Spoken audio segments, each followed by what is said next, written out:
गाछ लहास लाइत पटना से चल चुकल छल एम्बुलेंस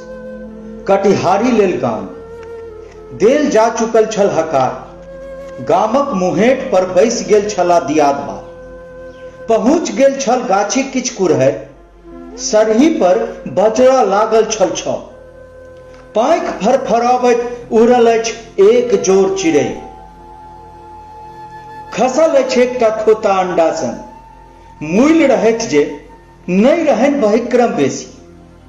सुतली रात में उठलन ममोर गैसक अंदेशा पर बजाओल गेल गमैया डॉक्टर भोर धरि चढ़ते रहलन पानि ठोकाइते रहलन सुइया मुदा बढ़ते गेलन रो दरभंगिया डॉक्टर होइत छैक कसाई डीएमसीएच अपने छैक बेमार कारनी संग विदा हो जाय गेला पटना भर बाट पत्नी नोरे रहली एकानी मुदा न कोनो काज नहीं एलन एकौटा कौला पाती शीत संग उजड़ गेलन घर बबूर पर बैसल चिड़ै दुनू देखैत रहल गाछ कटैत देखैत रहल लत खुर्दन होइत खोता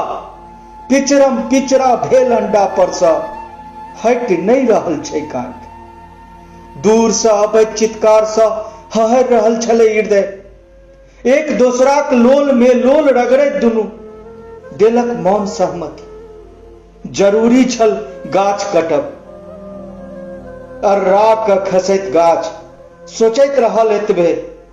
ककरा पर बजरलै कुरहै चिड़ै पर स्त्री पर आखि हमरा पर। अजीत आजाद जी कविता गाछ वाचन करता मायानंद झा।